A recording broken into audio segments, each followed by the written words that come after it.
Greetings, everyone. It is the 5th of November. This is the People-Centered Internet.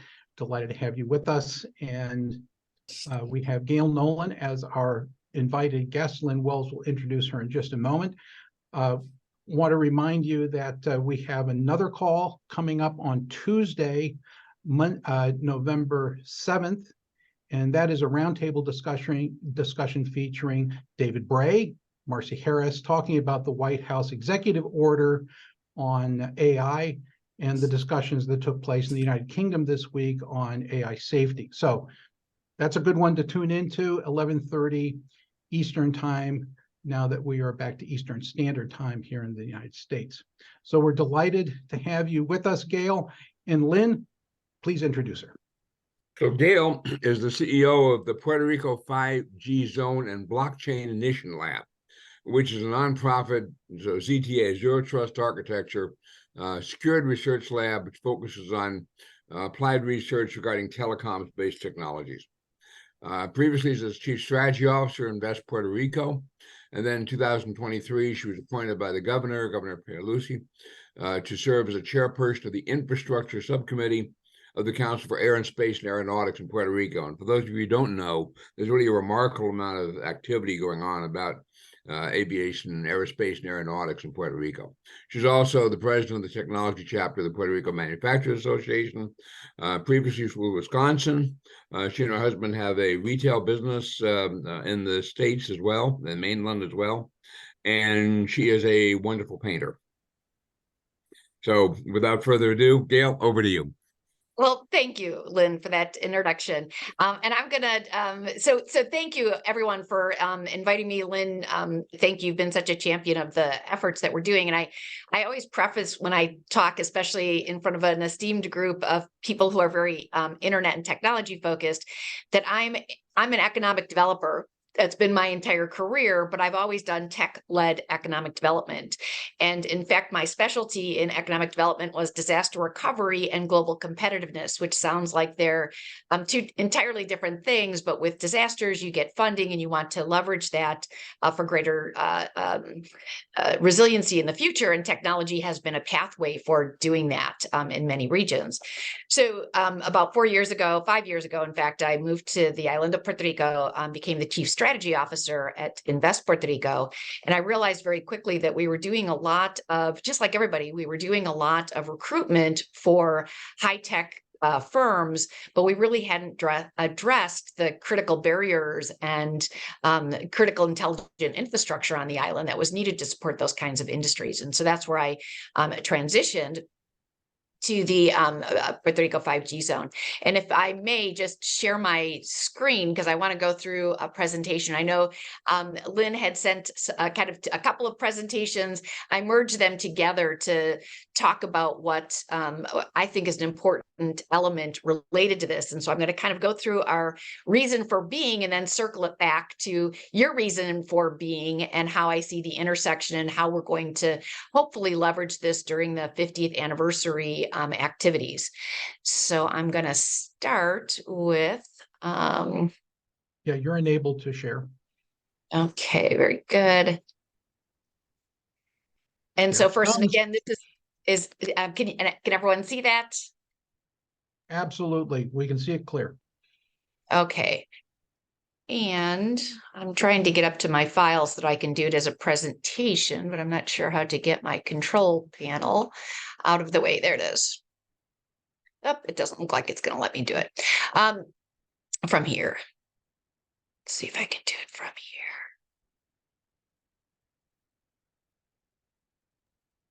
What are you trying to do? So we're just going to have to put up with the sidebar. Are you trying to show full screen? Is that what you're trying to do? I am trying to do, yes. Now go down to the bottom and you see the little, next to the notebook, next to it, there's a little podium. That's the, next to the slider. That's the thing to click right there. Oh, thank you. You're welcome. All right, now I have it. And so again, our premise is that, could get rid of this too, or move that down. Our premise is that this is from an economic development perspective. The secure, redundant, high-speed connectivity is the same as rural electric in the 30s, interstate highways in the 50s, and access to internet in the 90s. So it's become a critical economic development requirement. And now I'm not. The data conundrum, what is that? So data is a collection of facts. Information is how you contextualize it. These are just some data points that Bernard Marr and company project that by the end of 2022, there would be 97 zettabytes of data in the world. Domo estimates that a single person generates about 1.7 megabytes of data every second. And according to Statistica, about 58.33% of all data is internet data is transmitted on mobile devices. And I will say that that particular data point did not include notebooks. It was only mobile phones. And data is increasing. And so, video is responsible for almost half of global data traffic. You can kind of see the bar graph goes up dramatically. And I think all of you know all of these things all too well. And so the biggest question always is, what do you do with all that data and how do you make it valuable to the entities that need to do it? And so we looked in Puerto Rico, what are the barriers to digital optimization. And so again, because I'm an economic developer, often I look at it from the perspective of business and industry. And so it's that, small companies and individual innovators don't have the tools to be able to effectively manage the information or make the right contextualization out of the existing data that they collect. Increasing wireless capabilities are also increasing vulnerability. And so a lot of entities, they delay adoption of new technologies just because of this fear factor. And then there's our premise is there's an internal and translational disconnect between leadership and technology personnel that, CEOs don't understand a lot of the new technology. And there's so much technology coming out that it becomes a leap of faith to make new decisions. And so again, they just defer those decisions. So what are the barriers to accelerated innovation is that, disruptive ideas come out of very brilliant minds or that are in small companies or startups, and they don't, again, have access to the tools. That a lot of the data geniuses are notoriously independent, and so they don't want to affiliate themselves exclusively to a company. And the cost of purchasing some of this access and having to surrender IP related to the developments that are being, that are happening is just not part of the new gig economy mindset. We are looking to create a solution. And so that's why we exist, is creating these low-cost labs, having regular activities and training opportunities, creating expert networks to support multidisciplinary discovery. And then we kind of do that in 3 different ways. And so this is the structure of our organization, is we're divided between the physical infrastructure that we have that is very unique, and then accelerated discoveries through a network of partnerships that we've engaged with both on the island and nationally and globally. And then the third is kind of training activities. And so we're working with universities and doing independent training activities just to create awareness around some of the options for deploying data and digital assets in a more effective way. So the Labs Across America was a concept that was established by Walt Magnuson. Many of you may know him from Texas A&M University. And it was when the National Spectrum Consortium received $9 billion to put industry-facing data technology labs all across the country. And they realized that even though $9 billion is a lot of money, it's not it's not a lot of money when it comes to building new labs. So Walt came up with the idea of connecting multiple labs together so that each would be able to have the latest, greatest tools, but each lab wouldn't be required to have all of the latest, greatest tools, so they could share services between the various labs and each having a different specialty. So now I'm kind of going to get into the why Puerto Rico. And I know that parts of this deck have been shared, and I think all of the parts of the slides that'll be here were included in what you have in your materials. But we have tremendous research and development tax credits, which is a 50% tax credit, and it's a saleable tax credit. So that means that you can, for every dollar you spend in research and development, 50% of those dollars can be translated directly into cash, and the cash market for tax credits in Puerto Rico is, the latest I checked in the last quarter, was about 90 cents on the dollar. So significant cash back incentives related to that. I won't go through all of these just in the consideration of time, but the other thing that's really unique in Puerto Rico is that we're the only U.S. location with a research platform like ours that's on the convergence of foreign, domestic, terrestrial, non-terrestrial, and cooperative and non-cooperative networks. And so that means it's an environment where you can test that interface of those various technologies. And so I give the example that if you're developing a technology that isn't being developed in the US, but you want to make sure that it aligns to US regulatory requirements from a security perspective, you can actually, instead of redesigning your entire product for the US market, in Puerto Rico, you can create solutions for that interface, that convergence, so that it just filters the information versus having to redesign the whole product. So one of the other things that people don't realize about Puerto Rico is it has a very strong manufacturing and high quality manufacturing segment. So there's bioscience, climate research, aerospace, and logistics. And so again, our premise is that all four of those industries are very dependent on efficiencies in communication based technology research.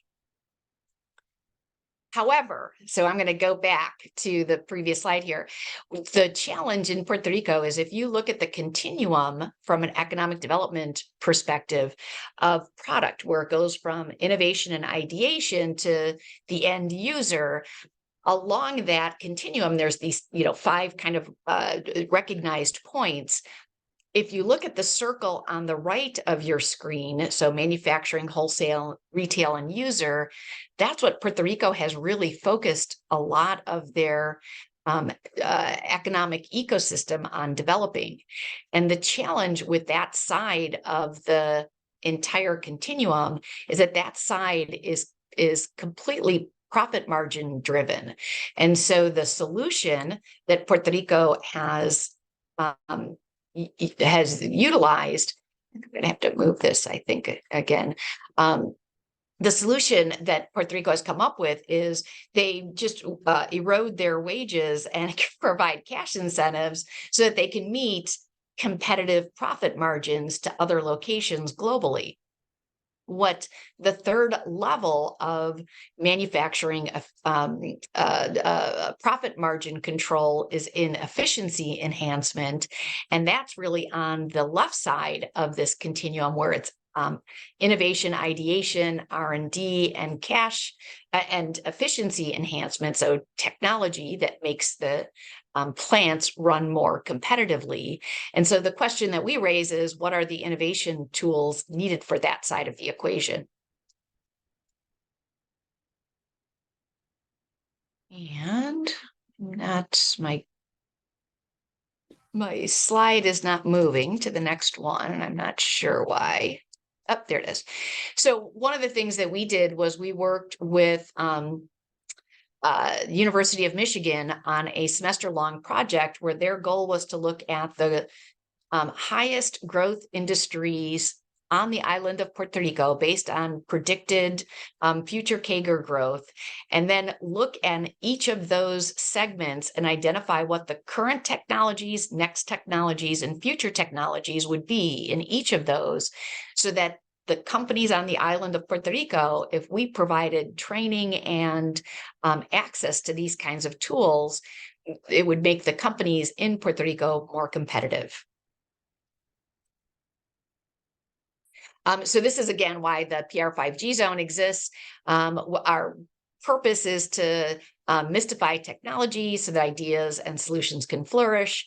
We want to provide those latest tools and applications at a very affordable cost. We want to help entities manage their data more effectively for optimized use of that data. And we want to track technology trends and future growth opportunities for Puerto Rico businesses so that they remain always at the forefront of the very complex. I kind of feel like, and I know it's an inappropriate application of Moore's law, but the number of products out there has grown exponentially, just like the capability for data to be stored on a chip. And so it's that level of information that people just don't know what to do with. And so as we look at different products and the different combinations of products, we want to help companies be able to navigate that in a much easier way. So again, we're a lab as a service. We have a physical lab that our primary lab is about 800 square feet, but it's about the building that is located in. So it's in a cable landing station that wholesales all of the fiber optic networks for the island of Puerto Rico, or a majority of the fiber optic networks. And so that's where that convergence exists. We also negotiated with Texas A&M, and we have a low latency, high performance computing access for our users. And we also have an IoT validation platform that we created that can look at hardware, software, and firmware and identify whether the products are compatible with one or another prior to any system development. This is the network that we sit on top of in terms of the public fiber optic network, both through submarine cable and through fiber optics around the island of Puerto Rico. These are some of the capabilities within our partner at organization at Hub. So they have a tremendously sophisticated, and Lynn has seen this facility, very sophisticated, redundantly built building. And in fact, the building itself was built just prior to Hurricane Maria and experienced zero damage to the facility. They opened the main floor to the public to come in, charge their devices, have connectivity, charge up their wheelchairs. And so the building itself is built for that redundancy purpose. These are some of the services that through Hub you can access to. So we as an organization, because Hub is exclusively a wholesale organization, we are kind of the public user door for their services. So you have to either be you can't be a retail user of their service unless you go through our nonprofit organization. And then these are some of the kind of building and environmental control capabilities defined for the facility itself. And I will just note, one of the things we're working on now is getting actual high performance computing in the primary lab location. And we have about 2 megawatts of power that could manage high performance computing there. And so we just feel like that's important rather than, and then Texas A&M can be our overflow or our redundancy capability for the high performance computing, and we would actually have our own data capabilities. And I mentioned that this is our primary lab because on November 8th, we will be opening, having the ribbon cutting for our second lab, which is at UPR Mayaguez, which is the premier engineering school on the island of Puerto Rico. And so our goal ultimately is to build these portals. So we would call Hub 787 in San Juan our primary laboratory, and UPR Mayaguez, which is the dot on the far left of your screen, that is a portal. And we envision having multiple portals throughout the island, and each one would have a different area of focus around the solutions that are needed within their sector. So part of our master strategy is through these labs, we create an environment for innovation. And then Reach is a aggregation of partners that we have collected, who's the brain trust behind utilizing the capabilities within these labs. We believe in using, through our organization, powerful AI and digital tools to be able to sort the information so that we're really not doing AI exclusively or people-centric validation exclusively. We're using augmented intelligence to be able to combine the tools and the human factor to be able to use the tools. And I think, as we all know, AI can tend to be biased, but we're working with partners so that we can kind of bias the tools in advance to our end purpose. So that we prioritize the things that are important from a human factor before we run the information through the AI tools. And that's how we design the algorithms, is in a way that would be that would serve our human interests versus the artificial intelligence, which just makes the decision based purely on non-human criteria. And then we would do engagement with our local industry. And so that's through PRMA. We will go and do roundtables throughout the island to find out in their own language what their challenges are. So we're not going to ask them to tell us what technology tools they need. We're going to ask what their problems are so that we can put it into their language. And then our innovators can design solutions based on what those challenges are. And through the networks that we've established, we can then validate those solutions and identify where there's a successful solution, a gap, or an opportunity, and then kind of bring those challenges back to the lab and repeat this, what we would call a virtuous cycle. And then within each of our labs, as I mentioned, we would have labs throughout the island that would have different areas of focus. And so they're going to really focus on using digital tools or internet tools and AI tools that solve their problems within their industry vertical. But we believe that there needs to be a lot more cross-disciplinary pollination between those ideas, because what they design to help with filtering altimeters in the aerospace industry so that you don't get 5G interference in proximity to major airports, that particular type of solution that they come up with may actually have some applications in the energy sector that we haven't really identified. But because when you strip away and just look at the technology that's designed, sometimes the purpose can have more than one purpose. So again, we really are looking for the idea to have a lot of collaboration and pollination between the different entities and the different partners.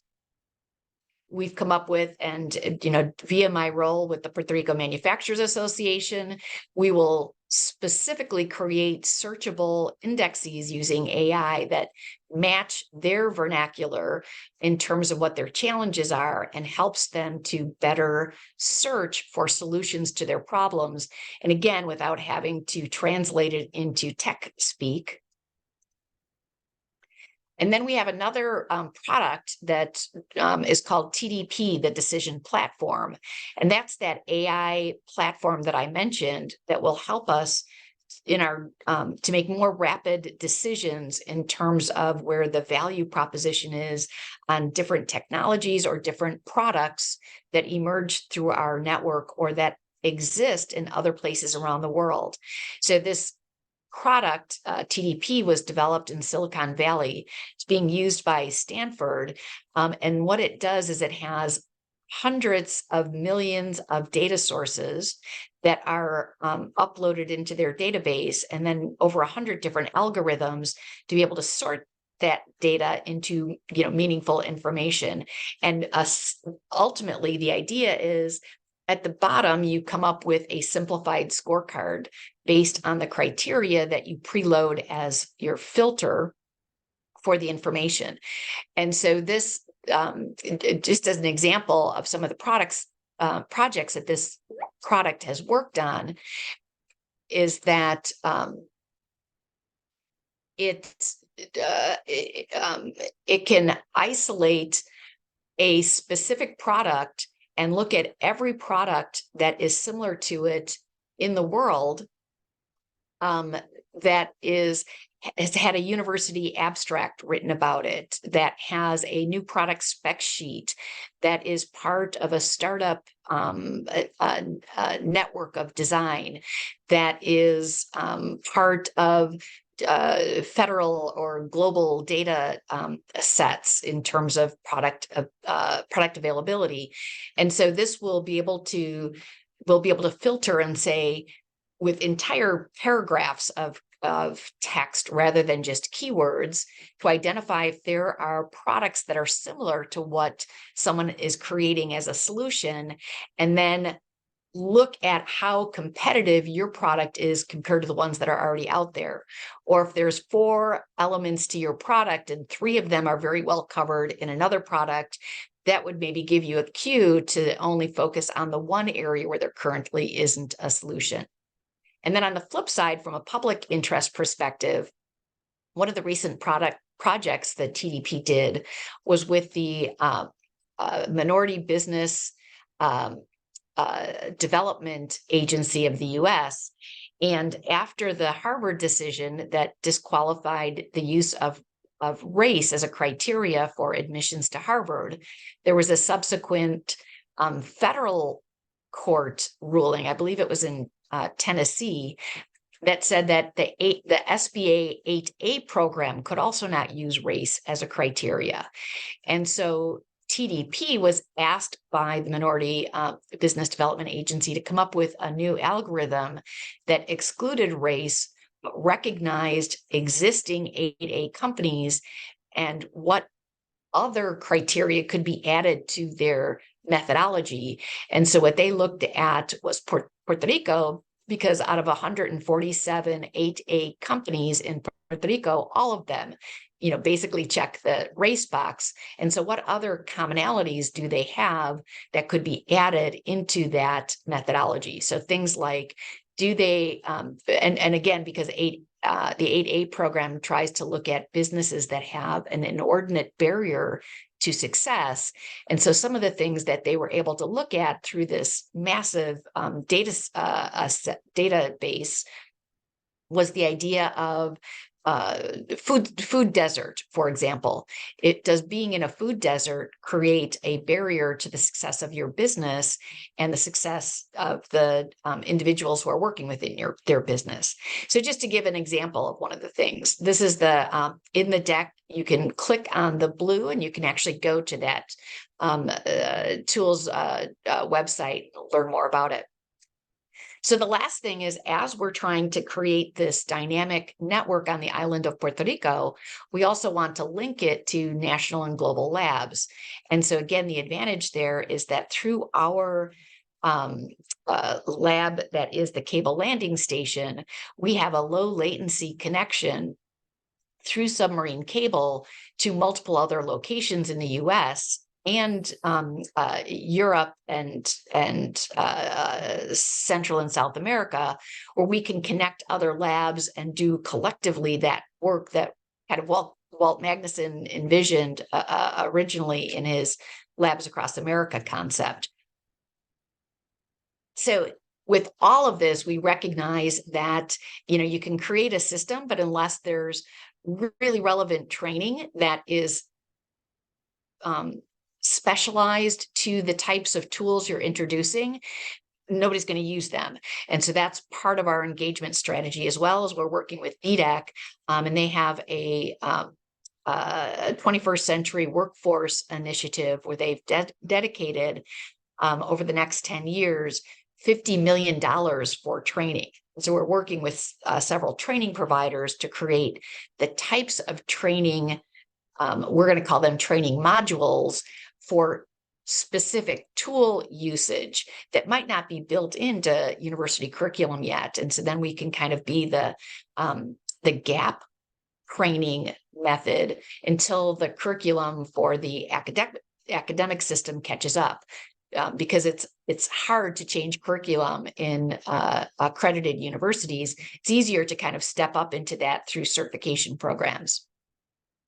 And then ultimately, you know, our envisioned result is the acceleration of economic opportunity. We've actually written a couple of proposals. So we have a very specific proposed scope of work, both for a phase 1 and a phase 2, in terms of what we would want to do to be able to make this happen on the island of Puerto Rico.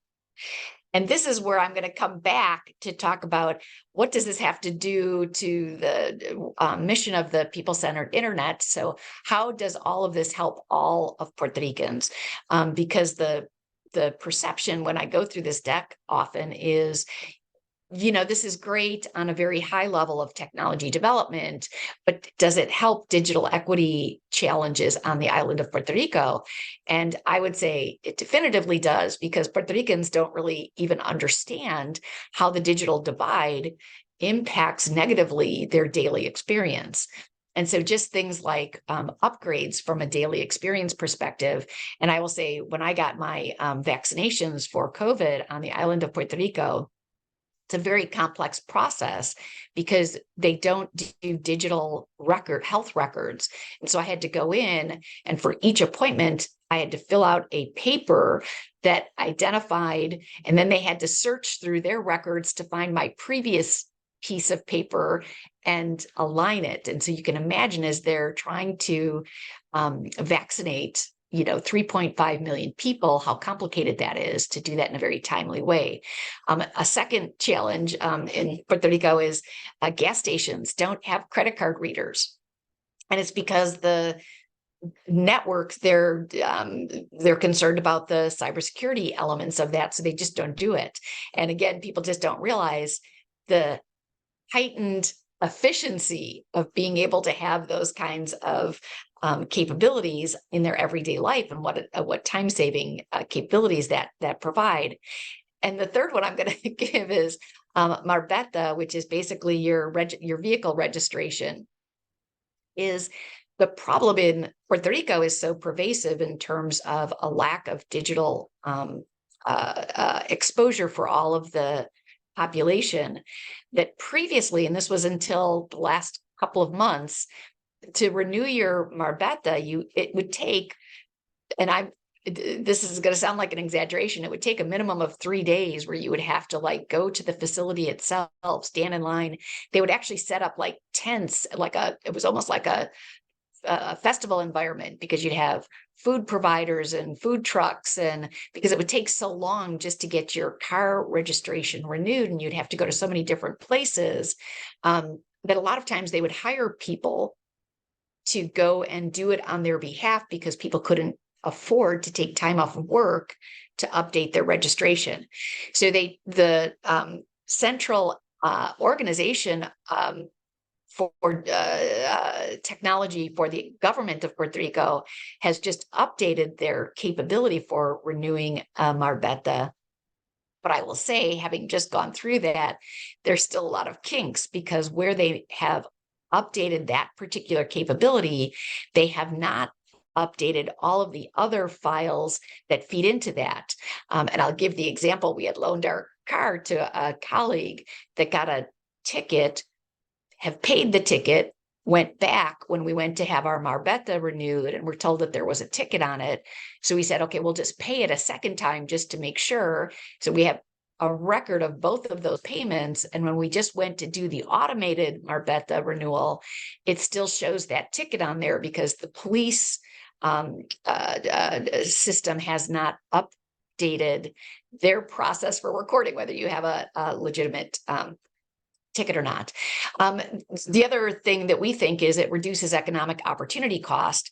And to me, one of the biggest tragedies that has happened on the island of Puerto Rico economically is the loss of 2 petabyte of data that was collected for over 50 years at the Arecibo Observatory. So there was a perception that the island couldn't handle that level of data. And so all of that was transferred to the Texas Advanced Computing Center. So now even the researchers who collected that data have to pay to go over and use that data at the Texas Advanced Computing Center. And, we all know that data has value. And so that was, to me, a huge loss. Mining data is not done at, for example, the Molecular Science Research Center. So they, don't take all of the mining of data for one hypothesis and kind of reverse the process to see if there are 10 other hypotheses that they could come up with through that same data that wasn't related to their original hypotheses. And then just, lost research opportunities because of poor data.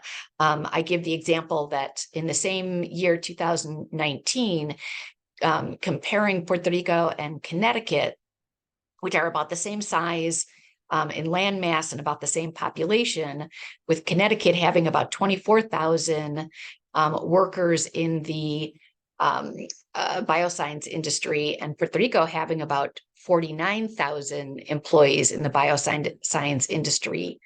Connecticut received $600 million in federal research dollars, and Puerto Rico received 60. So less than 10% of what Connecticut received. And it's because they just don't have great data in order to be able to validate research requests at the level that a place like Connecticut does.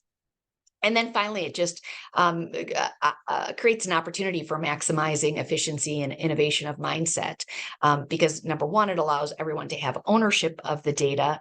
And number two, it tracks the use of public funds, which Puerto Rico has received a lot of recently. So I'm sorry, I know that was a lot, but if there's questions or thoughts, or Lynn, if there's anything else that you want me to talk about, maybe about related to the 50th anniversary celebration, I'm happy to go in either direction. No, Gail, this is great. I put a question in chat, but also there are lots of other questions in chat. When you get done with those, if you could talk about the 50th and how others can participate in it, that would be terrific. Lynn, ask your question while you've got the mic. Okay, yeah, my question is basically, if you look at the influx of dollars, if you will, that are coming into the comms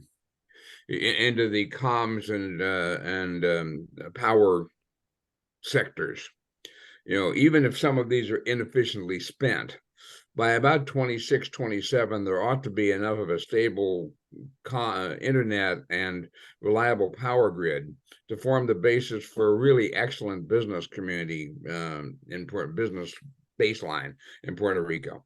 And I'm just wondering, given that part of the things we've been talking about is to change the trajectory of the narrative from, oh, well, it's always going to be, problematic, to, wow, we really, in addition to all these need opportunities in aerospace and bio and logistics, we now have the basis for a really good business environment. Is the Manufacturers Association or the Chamber of Commerce or somebody actually doing a study like that says this is where we're likely to reach critical mass, and this is how we should be planning for it? Over. So no one is, and I will even give the example. So a lot of times, and for those of you who don't understand the politics in Puerto Rico as a territory, there is no representation for us in Congress. There's an independent Commonwealth government. And then we currently, since the Obama administration, we have a fiscal oversight management board that kind of reviews the decisions of the government of the island of Puerto Rico to assess whether it's maintaining kind of a appropriate business environment, to your point, Lit, because of the previous bankruptcies and challenges.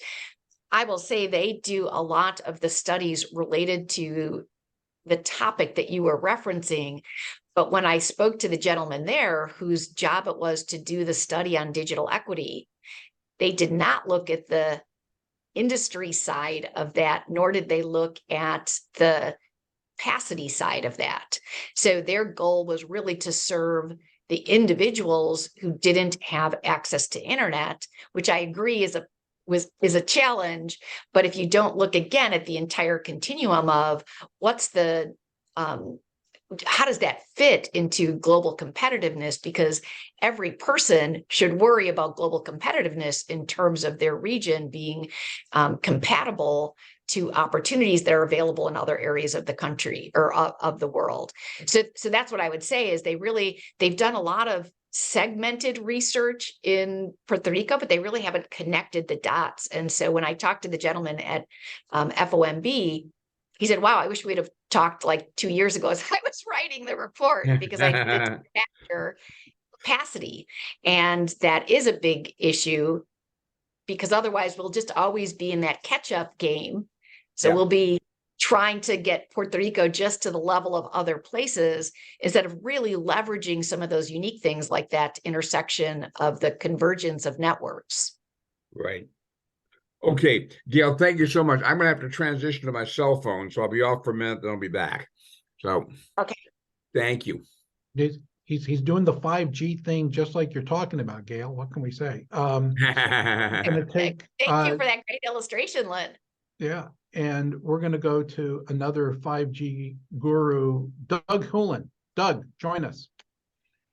Well, thank you so much. I really enjoyed the talk.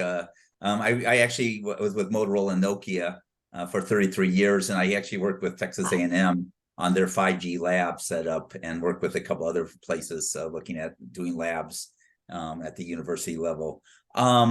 So, I've shifted over. I'm no longer with Nokia. I left them about 1.5 years ago, but I'm focused more on AI now. And I saw, you referenced AI a couple of times. And right now there's a lot of buzz around that to do investment. I'm actually having discussions with the director of the Miami-Dade College on the artificial intelligence lab, and I can send you some information on that. But I just wanted to highlight that, it sounds really cool. Could you just expand anything more on what you're doing specifically around AI for your lab? Sure. So we have 3 different tools right now that we're utilizing. So the one is that TDP, and we'll use that, as I said, both to help the innovators understand the market position of their products. We'll also be able to use that to define data in Puerto Rico that doesn't necessarily get counted because it doesn't align exactly to some federal criteria. So we'll be able to find other methodologies for being able to do that. And so it'll be from a decision-making perspective on an economic development level versus on the individual decisions. And then we're also working with another tool that does AI management of video content. And so we're working again with the University of Michigan and a returning MBA professional program for the entire semester, where they will look at creating a library for industry on the island of Puerto Rico that, number one, will categorize their challenges, and number 2 will categorize some of the solutions and as they match their challenges. And then the third searchable index will be on training programs that are publicly available. And so I'm talking about LinkedIn Learning and AWS that have really expansive programs. And so through that, we've set up in our Puerto Rico Manufacturers Association initiative and the opportunity through these searchable indexes, a company can either do the searching on their own and make their own decisions. We have a nonprofit that we partner with that's 2 university students from the island of Puerto Rico that will be kind of helpful navigators in helping the companies adopt some of those concepts into a strategy. And then the third piece is we have professional service organizations that can help on the deployment side. So again, it's about making them aware of some of the tools and opportunities, and then helping them to make decisions just by contextualizing all of the information that's out there. So I hope that answers that Yeah, question. that was very helpful. Thank you. It was a great overview. Awesome. And then Lynn, I think we went through your question. Yep, we're going to go to Ben next, Ben Konsinski. So Ben, let me bring you in. A lot of thoughts were triggered by your discussion, and I was involved with Baxter and American Hospital Supply pre-acquisition and during, and I know it was a prominent piece of both the northern part and the southern part of Puerto Rico.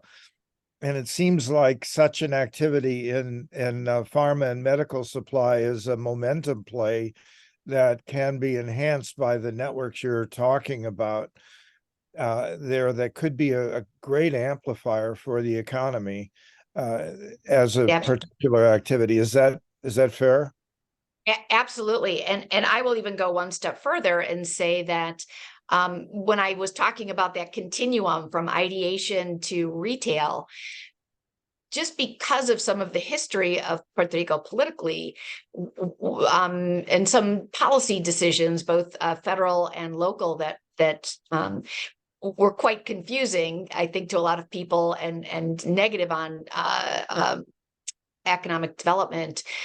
What happened is when the multinational companies, and there's a tremendous concentration of multinational companies in Puerto Rico, and when those plants have a new line opportunity, they compete with other plants around the world to be able to get that new line. And so in Puerto Rico, when a company wants to get a new line and they run all the numbers from that margin perspective, from the profit margin perspective, if they're not competitive with another location globally, they'll just go to the central government and they'll get cash to fill that gap, or they will reduce or, kind of tweak the labor costs. And so that has been a historic solution that has been used. And the result is then it's a, downward negative spiral. So what we want to do is help them. And again, that was the example of the Molecular Science Research Center. That researcher was working with one of the pharmaceutical companies on a new product. They run a machine that captures crystalline structures of substances 24/7. And all of that data, I said, what do you do with that data? And the researcher was like, well, it's just I'm looking through it to see if any of that will support my hypotheses on this particular product that I'm trying to develop. And I said, well, do you ever reverse it and say, gosh, if we run all of these and we find similarities between multiple different things, what could that be good for, and create new hypotheses? And he said, we don't have that capability. And I will say they do have that capability. They just don't use that capability. And so that's part of what we're trying to help them to do, is to say, you can really, through both AI and high performance computing, tremendously accelerate your ability to come up with new products and new processes. So, yes, so both the pharmaceutical and the medical device industry is very contingent on those things. And, there are huge industries in Puerto Rico that we want to serve directly. One last comment is it seems the way, as you're speaking, that your organization, your group can be the hub of a venture fund, that we're one putting an investment into a portion as a venture fund, not an investment fund in Puerto Rican environment ecosystem growth, that you could be a critical part of that. So it doesn't have to be on a project basis as much as the territorial governance structure can permit an independent venture fund. Exactly. And I will say there were some venture capital entities that were involved in our creation for that reason, because they saw our philosophy as a de-risking capability. Because, usually if you try and vet new products, you will get a team of experts, and it'll take them months to come up with, where the investment should go, and a lot of analytics. And we provide that kind of database. And in fact, that TDP was also created as a tool for venture capitalists who wanted to go in and make investments in Silicon Valley. But didn't have the access to the data like the big players. And so they were getting the VC scraps, is what they called it. And that tool was an equalizer to helping them make good decisions, more rapidly at the speed of the big players that are using those analytic tools. Okay, that's great. I'm going to ask Mark Prinsky to jump in. He's made some comments in the chat, and we're delighted to have you with us.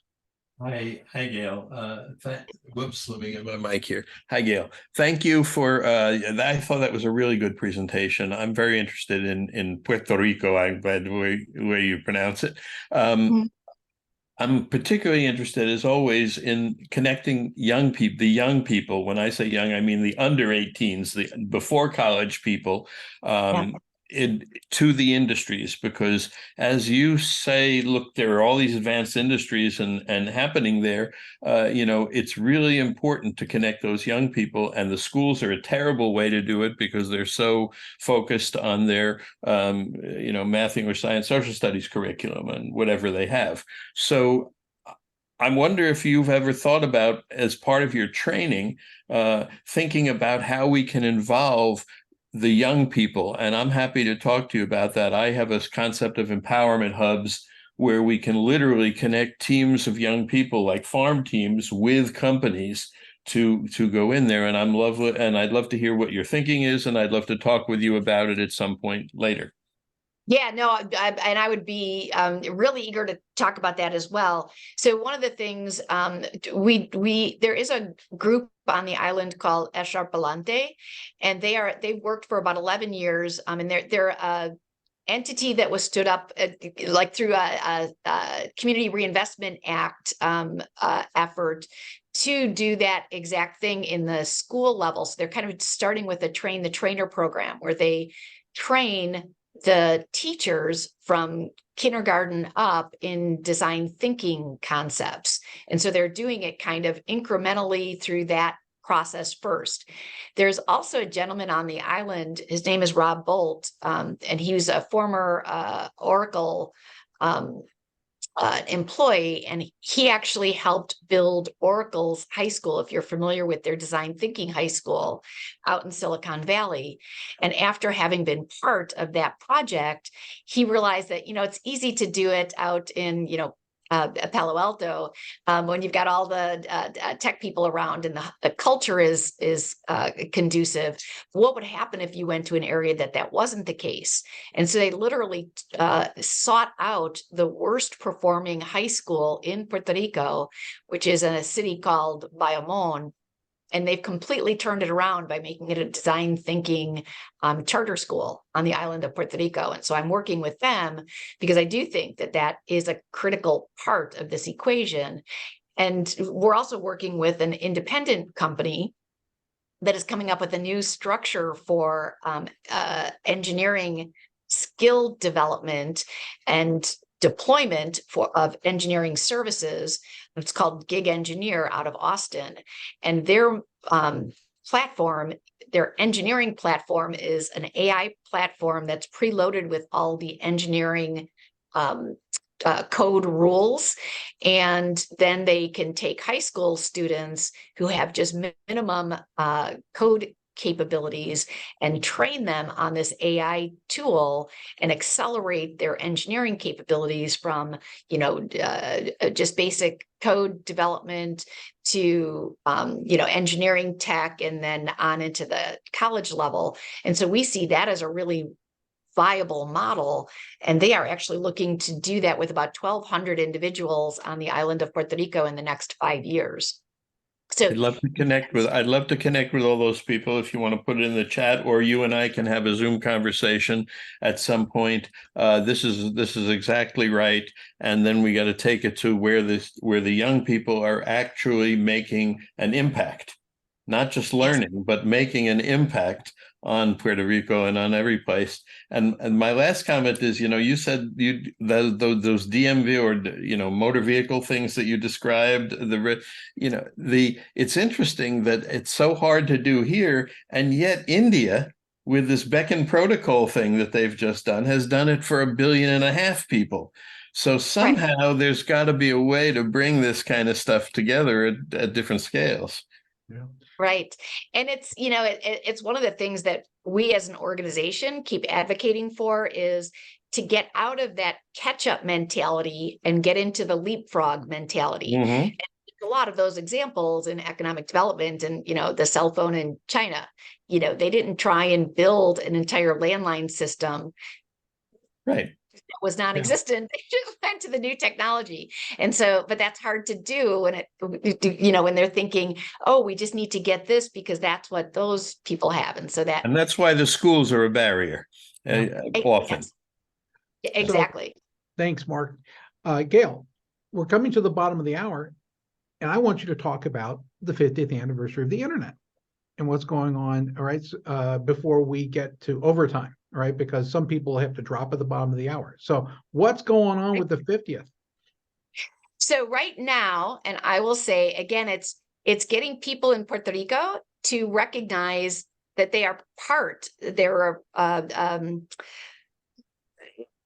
that is relevant to them.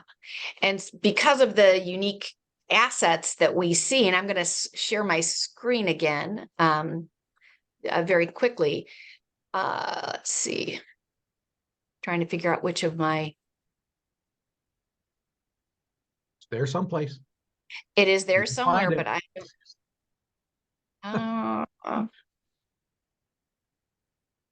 okay. Did you get that? Not yet. Let's see. Not yet. Okay.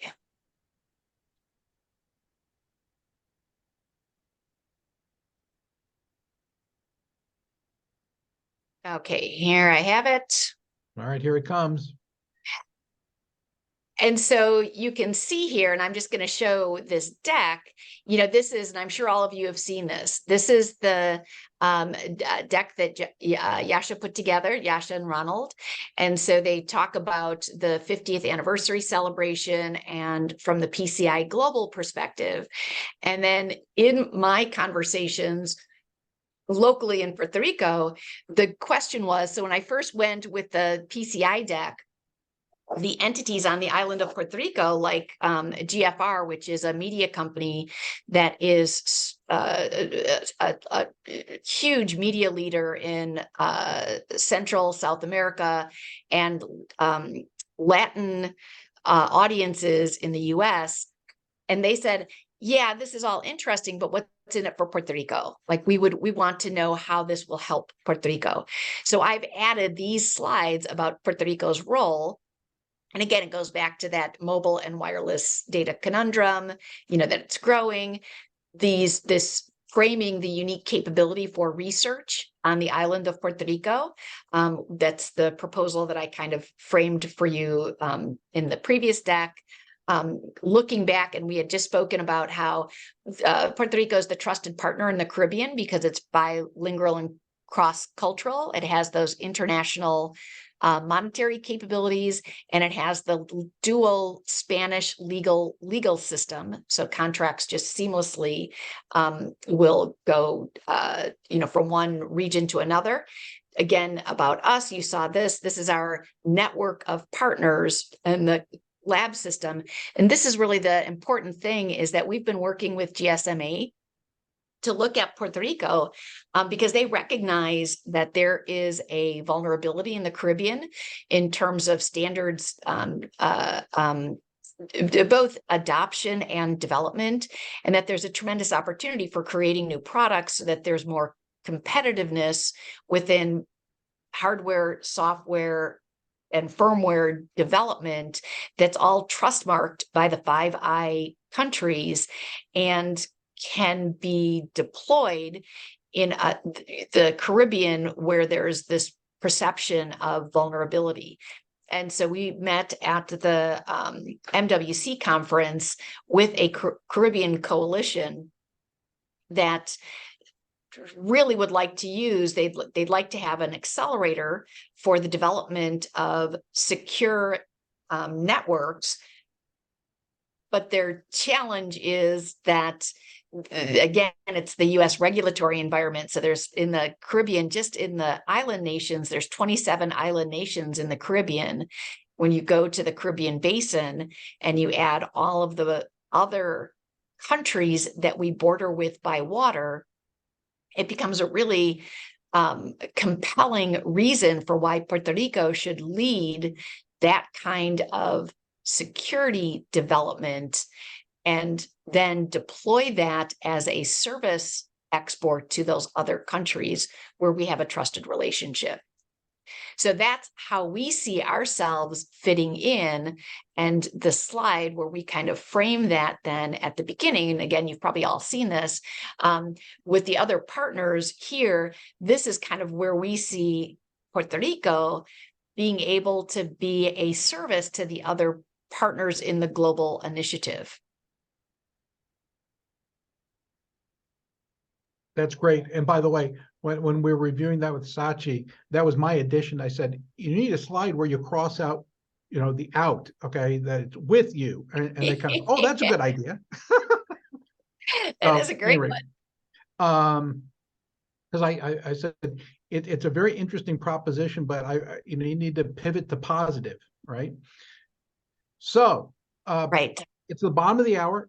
We're going to go into overtime Q&A here in a moment, but I want to give you just a little bit of a preview of what's coming up, right, in future calls. Sunday, November 19th, Ben Konsinski on our guest and speakers committee has invited Dave Williams to be with us. On Sunday, December 3rd, Lynn Wells has another invited guest, Gary Krebs. We'll have an open mic and holiday party, as it were, on the 17th of December. And then we're going to go into our winter hibernation. We will come back on Sunday, the 14th of January, and kick off the 50th anniversary of the Internet celebration for the PCI community.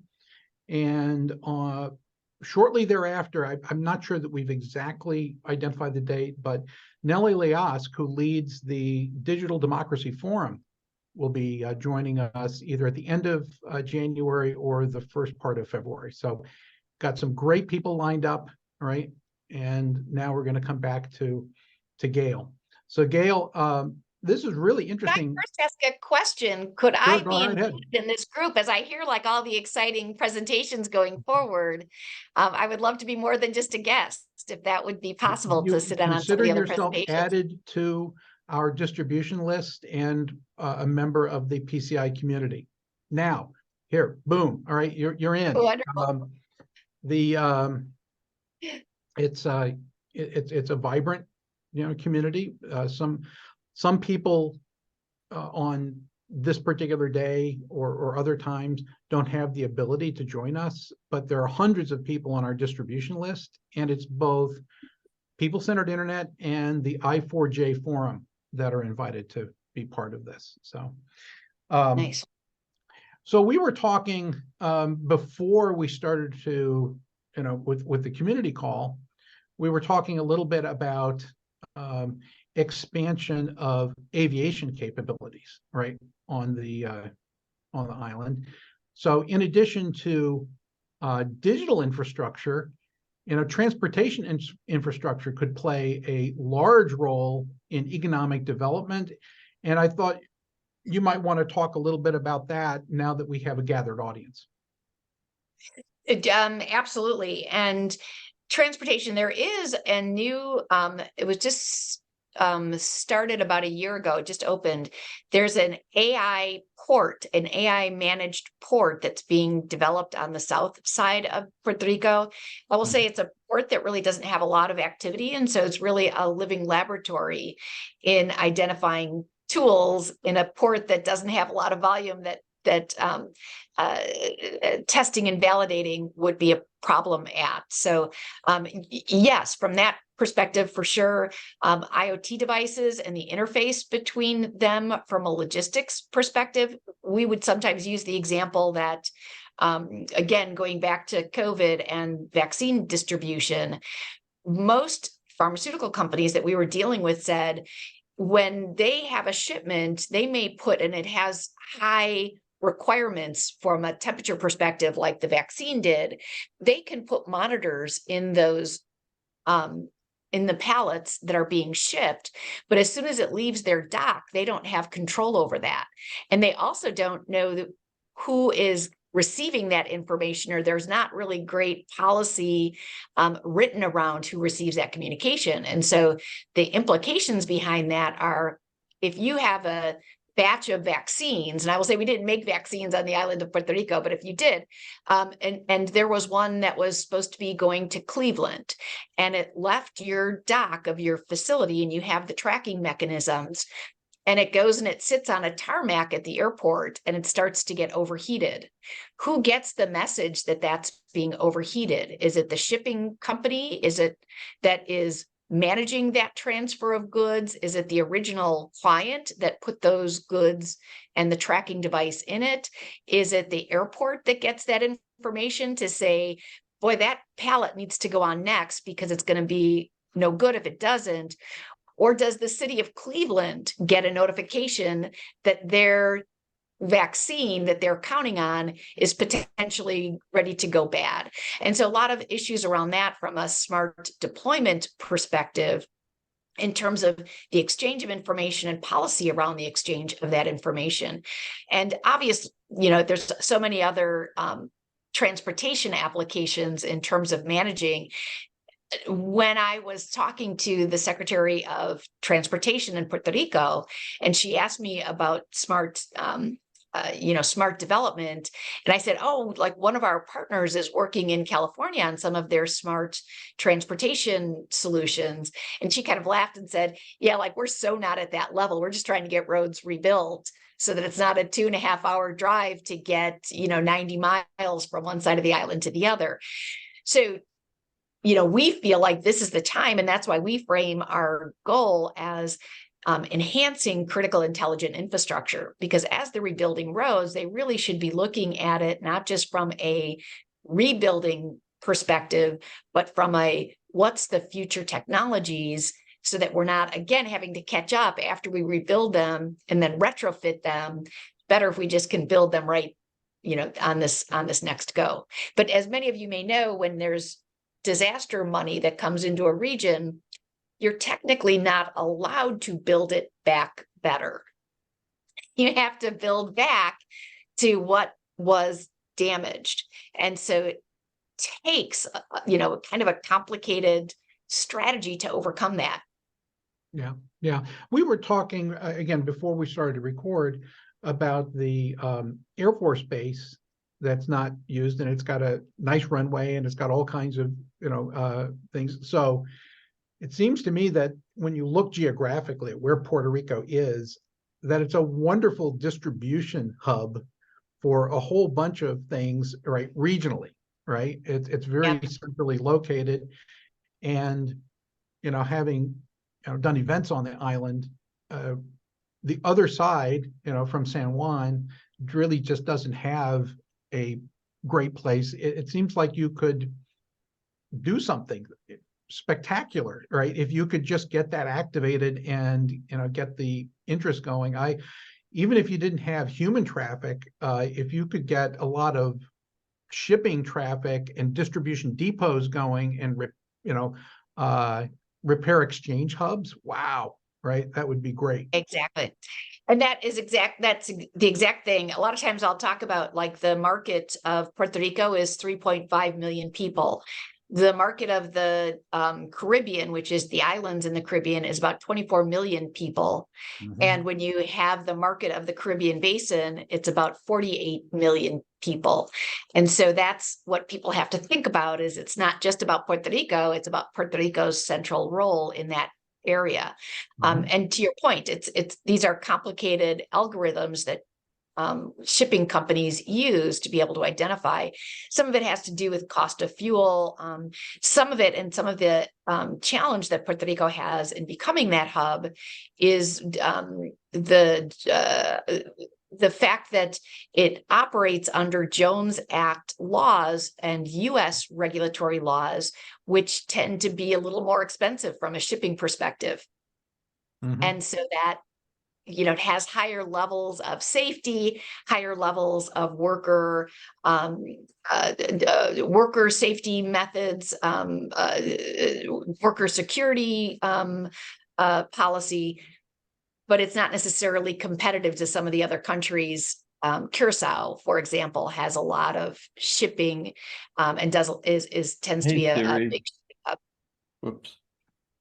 Okay. Great, Gail. That's fantastic. Suzanne, I'm sorry, Sienkiewicz said that she really enjoyed the presentation. Anything you want to add to that, Suzanne? You're on mute. Oh, yeah, I just turned my mute off.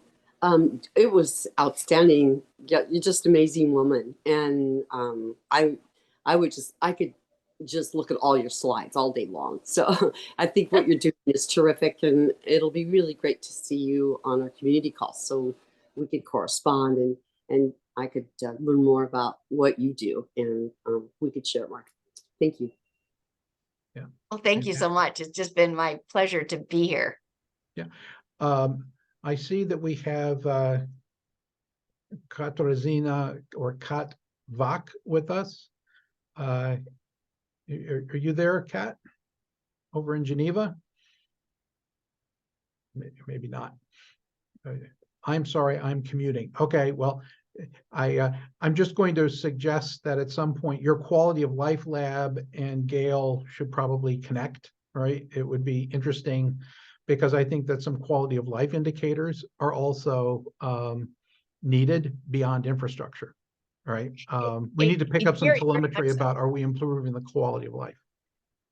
And I would actually say beyond that. So I was just at a census-sponsored roundtable, and the question kept coming back to one of the entities that helps collect data in Puerto Rico kept saying, we need to tell people that the reason why they have to respond is so that they get more federal aid.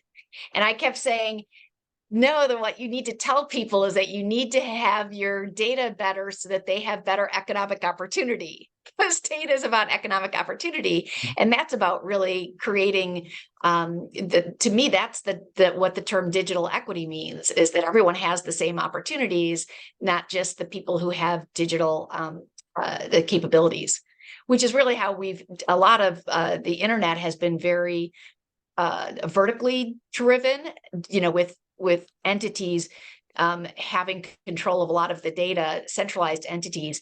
And that's what I see as the really exciting thing about like tools like ChatGPT and AI is it's for everybody. And anybody should be able to use that and make decisions based on all the data that's available. Yeah, I mean, it'd be great if some of the things you were talking about in terms of certifications could reach out and reach the village level as opposed to having to commute in to get a certification, right? That the certification could arrive at your doorstep. Right. Coco, I heard or I saw some comments online. Coco is joining us. Where are you today, Hello. Coco? I'm in Brazzaville, the Congo, in face of Kinshasa. All right, there you go. So Yeah. glad you're feeling better. And you were saying that you liked the presentation. Any comments for Gail? Really, the presentation very excellent, very benefit for me. So really, I came to Congo Brazzaville. We have a small project, but we know that it will not be in 5G. But if it could be in 5G, so maybe we plan in the future. We just plan in the future. Actually, we plan to deploy wireless fast internet in some villages in Congo Brazzaville. With the help with Greenline Tech from America. But right now I'm starting with a university. It's a college, not a university. It's a college. I'm implementing an ERP, an education enterprise resource planning. So I will start the project tomorrow. But really, thank you very much, Mrs. Gail, for these presentations. I hope I will find also an opportunity to learn much about 5G from you and from Mark Prensfield. All right, very good. Well, Whenever you build a team, don't forget me. all right, that's good. Right. And you know, we're working, and 5G has become kind of a buzzword, in fact. And so we're actually saying, like, we're going to potentially rebrand to be bigger than 5G, because there are other technologies that are really interesting. And in fact, 6G is rapidly gaining speed. So, but it's not exclusive to 5G. And, Yeah. and we're actually also working on another thing that might be of interest to you, that to track is a laser optic mesh network for the Caribbean. And so that is basically, and in fact, FCC just came up with a new term for this. They're calling it space cable. So it's similar to submarine cable or laser optics in terms of speed, but it has, because it's a laser, it has tremendous security capabilities. And so those, you know, that can actually enhance networks, and it doesn't have to be dependent on those 5G boxes, you know, being meshed out. You can have higher connectivity points. Okay. Well, Excellent. we're looking forward to that, and all of the signage that goes around it, so that you don't slice people in half, or as they walk through the laser, right? But we'll figure it out. Absolutely. So anyone else have a question or a comment before we come to our conclusion? Hearing none, Gail, some closing thoughts about what are you looking for, right? I mean, we're a relatively well-connected and generous community too. So what are you looking for to be able to activate, you know, the vision and mission that you have set forth, right? What do you need to connect with, you know, to make it real? Sure. So I'm putting you on the spot. And so no, because I'm trying to think of the right word that is for both components, is support, both through your influence, and if you have influence, to get us funding, because that's what the bottom line is. You need funding in order to be able to deploy a lot of these strategies. And quite frankly, in an area like Puerto Rico, when I give this presentation in Puerto Rico, most of the people don't understand what I'm talking about. And because it's at a technology level that doesn't make sense to them, and that's not what they're focused on.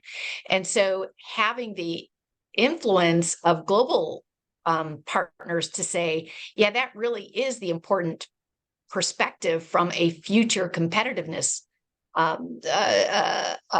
frame of mind. Instead of being, and I see Matthew Schutte is on the call, he can also vouch for this, that Puerto Rico is a very hierarchical political system. And so unless you have power behind you, it's hard to move these things. And we're a grassroots organization trying to move it in a very unofficial way. And we've gotten traction, but that traction gets more attention when there's power behind it. Sure. There may be an alternative system that can sit next to the hierarchical one, all right, that is more inclusive, that, you know, is more diverse. When you talk about funding, there are different qualities of funding. There, you know, there are federal grants. There are, as you said, there's disaster recovery money that comes in, you know, periodically. I have no idea what your angel VC banking, right, looks like on the island, but there are different qualities of funding, right? So what are the ones that because we don't want to be Brownie in motion, we would rather focus. So what types of funding are of most interest? Spinning up new businesses, getting infrastructure in place? What do you, which of those is most important? So I would say spinning up new business and being able to attach investment to them that isn't part of that very hierarchical political structure in Puerto Rico. That's what we're trying to do. I think there's kind of a movement, and that's what when I talk about decentralization is right now the structure of Puerto Rico. Now I'll just give an example, and again, not to throw anyone under the bus, so to speak, but there was just a federal grant opportunity to create a community around a specific sector.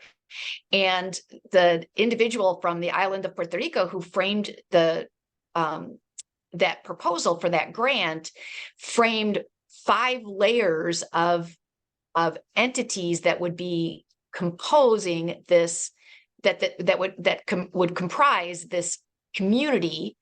And the top 4 layers of that community were all either managed by a single person, it was that person's employee, it was the organization that person runs that was the primary funder for that.